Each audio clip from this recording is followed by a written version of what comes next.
안녕하세요. 한글 영어에서는 듣기를 정말 강조를 합니다.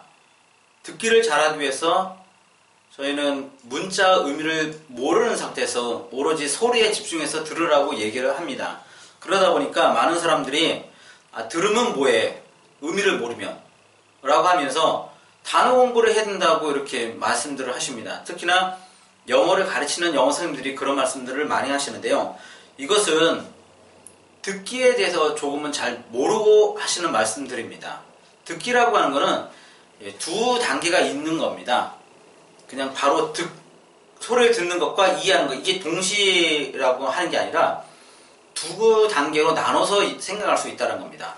소리를 듣는 거하고 의미를 아는 것, 두 단계로 나눠서 생각을 해야 되는 거지, 이걸 동일시하면 안 된다는 거 하는 겁니다. 자, 이 점에 대해서는 국어사전에서 자세하게 풀이가 되어 있습니다. 듣기는 상대방의 말을 올바르게 듣고 이해하는 일이라고 국어사전 풀이가 되어 있습니다. 자, 그러면서 저희는 그래서 한글 영어는 그 2단계로 나누어져 있는 듣기 중에서 1단계를 열심히 하십시오 라고 이제 강조를 하는 거예요. 2단계를 하지 말라는 게 아니라 2단계 상대방의 말을 올바르게 듣는 것을 먼저 하십시오. 그리고 나서 그게 되면 2단계 그걸 이해하는 일을 하십시오 라고 나눠서 얘기하는 거예요. 저희가 2단계 의미를 몰라야 됩니다 라고 얘기하는 게 아니에요. 절대. 단지 1단계 소리를 잘 듣기 위해서 잠시 의미를 이해하는 것은 보류를 하십시오 라고 얘기하는 겁니다. 왜 그러냐면 소리를 잘 들어야지, 내가 그걸 기억해야지만 나중에 뭐냐면 의미를 알았을 때도 그걸 내가 보관할 수가 있잖아요. 소리를 잊어버리면 내용을 알았다 하더라도 금방 잊어버리게 되는 거죠. 영어 단어가 그런 거예요. 내가 appointment 해가지고 약속이라는 단어를 외웠습니다. 근데 그 appointment 그 영어 발음을 내가 소리를 까먹으면요, 약속이라는 단어는 내가 이미 알고 있잖아요. 그래도 그걸 영어로 말할 수가 있습니까? 없잖아요. 소리를 잊어버리면.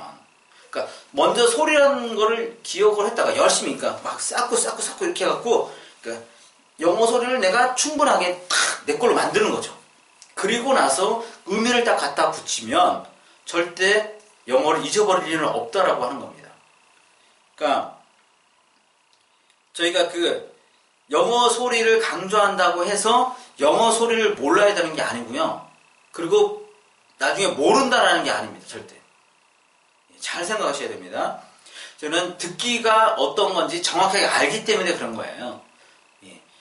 듣기는 두 단계가 있고 상대방의 말을 올바르게 듣는 1단계가 있고 그거를 이해하는 2단계가 있는데 한글 영어는 먼저 1단계가 중요하기 때문에 1단계하고 2단계를 같이 하잖아요. 대부분은 지금까지 모든 영어 교육은 1단계와 2단계를 같이 한다라고 하는 겁니다. 그러다 보니까 어떤 경우가 생기냐면 소리를 듣지를 못해요. 의미를 알아버리니까 한국말은 쏙쏙 들어오잖아요. 그걸 영어로 이해하는 게 아니기 때문에 한국말로 이해하는 거잖아요. 그러다 보니까 한국말은 잘 들어오는데 영어 소리가 안 들어오게 되죠. 마찬가지 쉽게 생각해서 그런 거예요. 친구를 사귀는데 새로운 친구가 있고 옛 친구가 있어요. 그러면 이렇게 친구를 같이 만난다. 그러면 어느 친구가 나한테 더 다가오겠습니까? 옛 친구, 내가 잘 아는 친구가 더 다가오겠죠. 그러면 새로운 친구를 사귀기가 어렵게 되겠죠. 마찬가지로 영어라는 소리하고 한국어 의미가 있다. 이거 같이 배우게 되면 영어 소리는 금방 떠나가게 되고 한글 의미는 나한테 이미 알고 있는 거기 때문에 그것만 남게 돼버리는 거예요.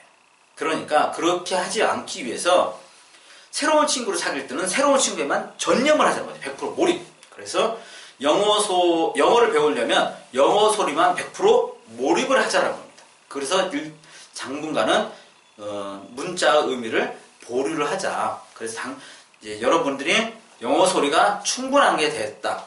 이제 영어 듣기가 됐다. 듣기라고 하는 건 듣고 따라하는 게 됐다. 이러면 그때 이제 영어 의미를 갖다 붙이는 겁니다. 하나씩 이렇게. 그러면 여러분들이 영어 소리도 듣게 되고 의미도 알게 되고 걱정이 하나도 없어지게 된다는 거죠. 우리말도 마찬가지로 그런 과정들을 통해서 배운 거예요. 우리말들을 영어 전문가들이 잘못 알고 우리말은 소리를 들으면서 상황을 매치시켜서 이해를 했다.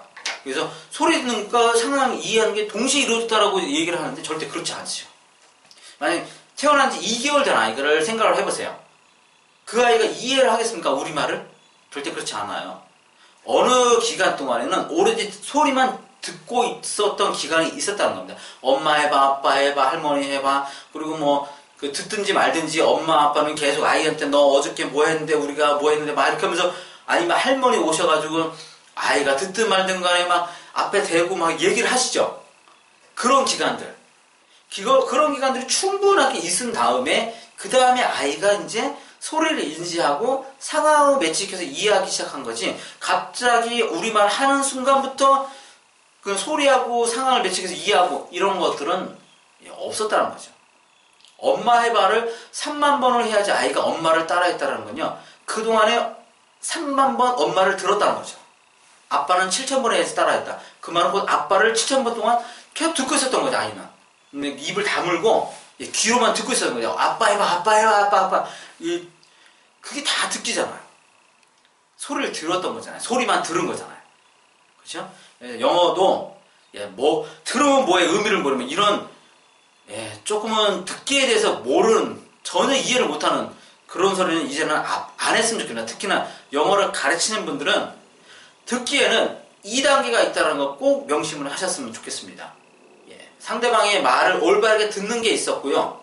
그 다음에 그 들은 소리를 이해하는 또 다른 단계가 있었다는 거. 그래서 우리 모고도 1단계가 충분히 이루어진 다음에 그 다음에 2단계가 이루어졌다는 거. 그래서 영어의 경우에도 1단계를 충분히 하고 그 다음에 2단계로 넘어가면 된다는 거. 꼭 말씀을 드리고 싶습니다. 그래야지만 영어를 우리 모국어처럼 할 수가 있다라고 하는 겁니다. 그렇지 않고 짬뽕으로 1단계와 2단계를 하게 되면 절대 영어를 언어로서 배울 수가 없게 됩니다. 이게 참 방법만 이렇게 쫙 약간 다르게 해도 완전히 달라지게 되는데요. 이런 것들을 좀 잘 알고 영어 공부를 하셨으면 좋겠습니다. 감사합니다.